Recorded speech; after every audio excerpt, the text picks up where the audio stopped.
What is the diet plan after the panchakarma या संसर्जन क्रम क्या है, कैसे किया जाता है और कितने दिन के लिए किया जाता है। आज हम इसी के बारे में थोड़ा सा डिटेल में डिस्कस करेंगे। मैं doctor Anupama Sharma, Ayurveda Acharya and गर्भ संस्कार कंसल्टेंट। तो जैसा कि हम सभी जानते हैं कि पंचकर्म जो है वो बहुत डीप लेवल से हमारे सेल्स को डिटॉक्सिफाई या क्लींस करता है और रिजुविनेट करता है।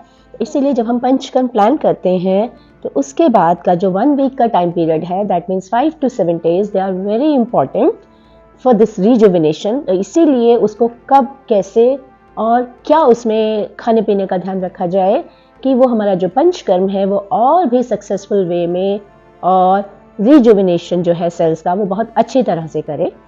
तो आज हम उसके बारे में थोड़ा सा आपको बताने जा रहे हैं। पंचकर्म में जैसे कि हम सभी जानते हैं 5 कर्मों का वर्णन किया गया है। वमन, विरेचन, 2 तरह की बस्ती, नस्य, और आचार्य सुश्रुत ने इसमें रक्त मोक्षण को भी लिया है, बट आचार्य चरक इसको नहीं लेते हैं। तो जो संसर्जन क्रम है या डाइट प्लान है, स्पेशली वो वमन और विरेचन के बाद जो है वो अच्छे से फॉलो करना चाहिए, तभी उनके रिजल्ट्स जो हमें बेस्ट वे में मिलते हैं।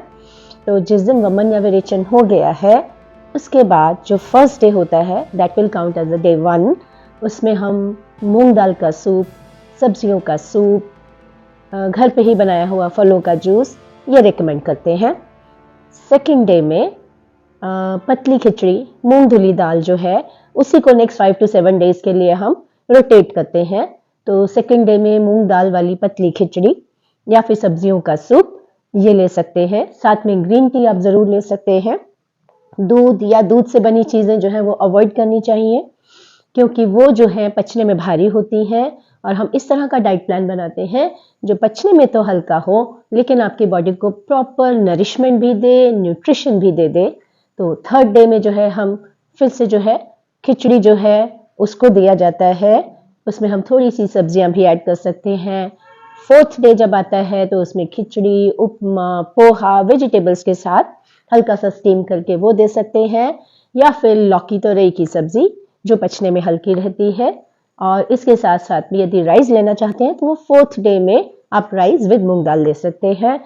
फिफ्थ डे तक आते आते आप धीरे धीरे जो है नॉर्मल की तरफ मूव करना शुरू कर देते हैं, जैसे कि आप चपाती भी ले सकते हैं, थोड़े से राइस विद किसी हल्की सब्जी के साथ भी ले सकते हैं।